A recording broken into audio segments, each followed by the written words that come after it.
What's going on, YouTube? I'm back, and today I want to teach you guys how to attack Hanamura on offense using Tracer instead of Soldier 76. Now, I do always recommend to people when you play on Hanamura and when you're on attack, Tracer is the go-to hero because this choke point, if you're Tracer, it means absolutely nothing to you.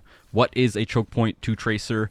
Nothing. Assuming you don't get picked by a Roadhog or killed by the McCree, I basically have free reign. Now, a lot of people, a lot of Overwatch players might think, since I'm Tracer, since I'm a DPS hero, I need to be killing things to be effective. But that's not always the case, especially in solo queue, especially on this map, since it's so big and so open. Their comp really isn't built to come and chase me around the map.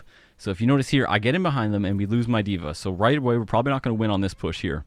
But if you think long term, ideally a Genji or someone is going to chase you up behind. Now if I can win this one-on-one,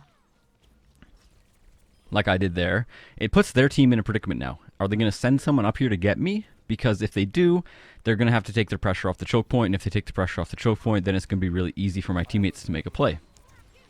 Now, even though I end up getting taken down right here, I'm still happy with what I'm seeing. As you can see, opportunity was presenting itself. I had the chances to make plays, which right off the bat, even though it wasn't successful on the first push, if you ever want to know if you're on the right hero or not, just look at what you were able to create, right? Even though we didn't win, opportunities to win were created through my hero selection. So I know right away that Tracer is a good pick here. Not only just judging it off hero comps, just off what I saw with my own gameplay. Now obviously you always want to focus down the Zenyatta, but as you can see, the value of Tracer, you know, it really can't be overstated on this map.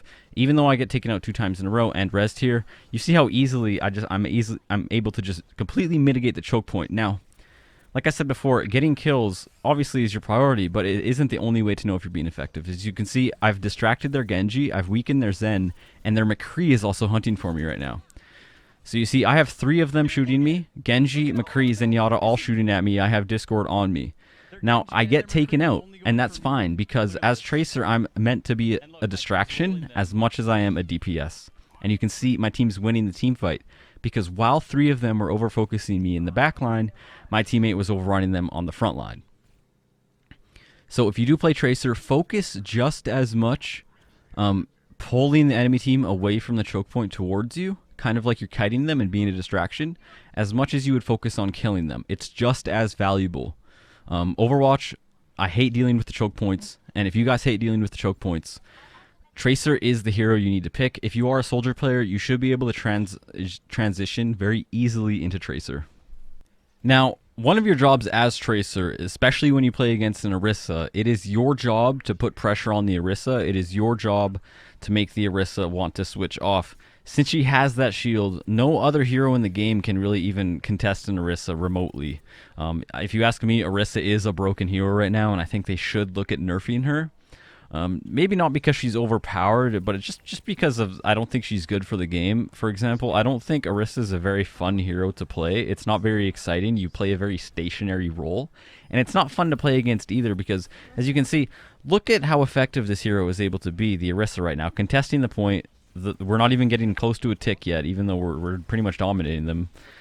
But because of this Orisa, she's just honestly, such a bad hero for the game. Look at how effective they are able to be. We haven't even gotten a tick yet because that Orisa's stall ability.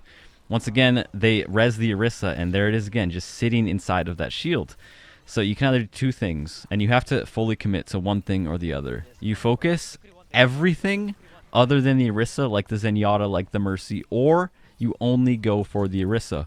One of the things that's super, super important when you play any hero that does more sustained damage, I would say, like Soldier and Tracer, you always want to make sure that you're focusing down one single hero at a time. Since you do sustained damage and not burst damage, although Tracer can be pretty bursty at times, you want to be able to just be focusing all of your attention on key heroes in key moments, one at a time, mitigating, evading everything else that's happening. So if you do play Tracer, it is your job to take down the Orisa, and if you ever do, for some reason, if you see an Orisa on the other team and your team's struggling to kill it, make sure you have a Tracer in your team composition because it is so, so necessary. And honestly, I would go as far to say, if you don't have a Tracer against Orisa, you're trolling. You might as well run 4 DPS, you might as well run solo tank. I truly believe that Tracer is like built to take on an Orisa type composition. or a Junkrat, but you're likely not going to get that type of coordination in solo queue. So if you play against Orisa, go Tracer. So fast forwarding to the next point, defense. This is one of my favorite Soldier 76 spots, and even if you guys aren't even that good with Soldier 76, I do recommend, if you don't know what hero to play on this part of the map, Soldier 76 is a fantastic pick here on the first point defense Hanamura. Just because this spot right here with Soldier's self-sustainability, you provide a great asset to your Mercy. She can fly to you and get out of danger, and you just get to rain down fire from above. If they don't have a D.Va or a Winston or like a Widow or something to get you off of that high ground, you will probably win the defense 9 out of 10 times. Honestly, it's that good. It really is. It really, like I said, Tracer on offense first point is, I would consider, a must pick. And honestly, defense first point on this map, I would consider Soldier 76 a must pick. And for that reason, it's why Hanamura is one of my favorite maps, because I am a Soldier main and a Tracer main. It's really hard for them to have any type of hero in their composition if they have to fully commit something to come up here and deal with me. It's like the distance of this courtyard from left to right and up and down. It's like medium range, which is honestly so strong for Soldier 76. Because at super long ranges, he's not that good, and at short range, he can get outclassed by a Genji, a Tracer, Reaper, McCree. So at mid-range, like this courtyard is, Soldier 76 is the hero to pick. So even if you don't play Soldier 76, I highly recommend it. Now, like you saw in some of my older videos, some of my older coaching videos, I always recommend staying back and getting the high ground. Although you guys are going to see me not do that necessarily now because they have the Widowmaker. I see they have the Widowmaker, and now I'm not going to go back up top to the super high ground. I'm going to actually stay down low. That way, if the Widowmaker jumps up top, I'll be able to duck for cover way more easily, and I won't be such an easy target for her to pick off. I'm going to stay close to my team now, so the Widowmaker is going to have to find a more creative angle to pick me off. I can use that entire wall to just kind of zone her. I'm not even going to try and kill the Widowmaker. I'm just going to focus everything else but the Widowmaker while staying out of the Widowmaker's line of sight. If you don't give the Widowmaker opportunities to kill you, the Widowmaker is useless. Force the enemy Widowmaker to jump up, use her grappling hook to be aggressive. Because if she has to use her grappling hook to be aggressive, she won't be able to use it to get away. And if she uses it to be aggressive, she's probably going to overextend. Or she's just going to shoot you right in the head and kill you in one shot. Unfortunately, if you play against a Widowmaker that's going to hit you in the head every time, while being aggressive, if she's going to jump up in the air and shoot you in the face every time, there's really nothing you can do against that. It's like a basketball player hitting a fadeaway in your face. There's nothing you can do against it, but your main goal should be to make it hard for the Widowmaker. Now, right here, I make kind of a risky play by focusing the Widow, and that Widowmaker honestly made a fantastic play, no lie.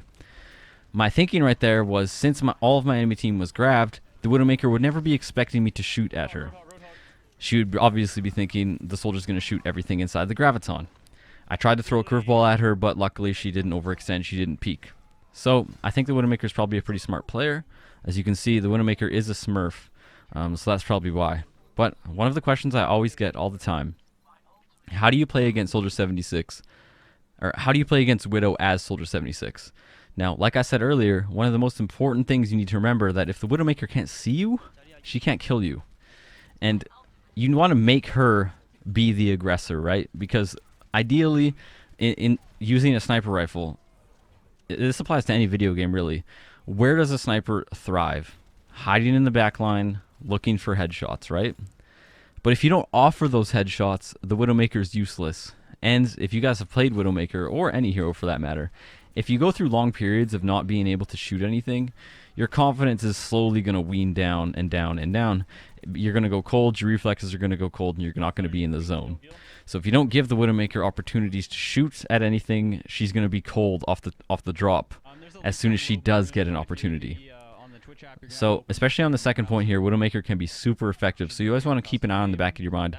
Where is the Widowmaker? Because you can hear her footsteps, right? She wears those awesome kind of lewd heels, you know what I'm saying? Wink, wink.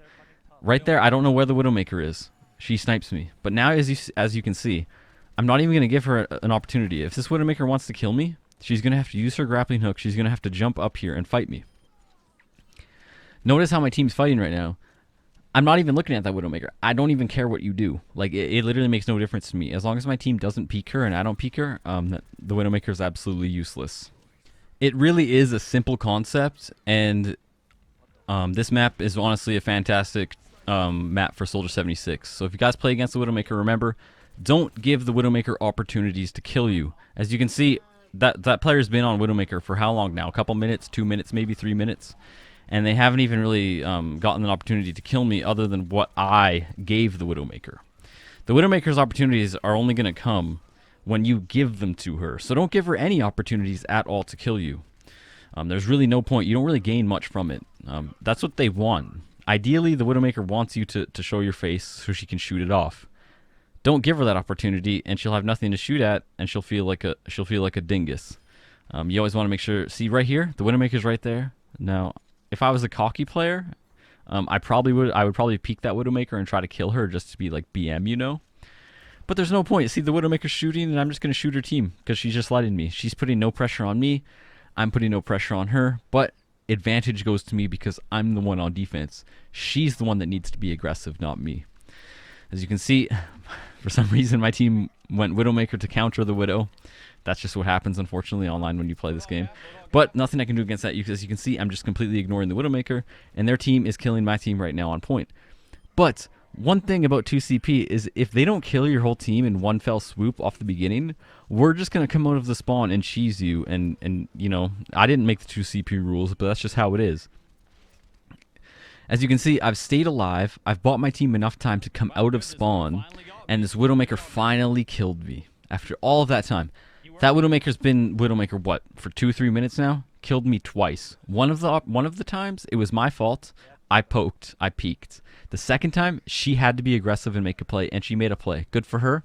Only problem is she's killed me one time effectively in the past 3 minutes. That's not very effective if you ask me, and I'll take that every single time.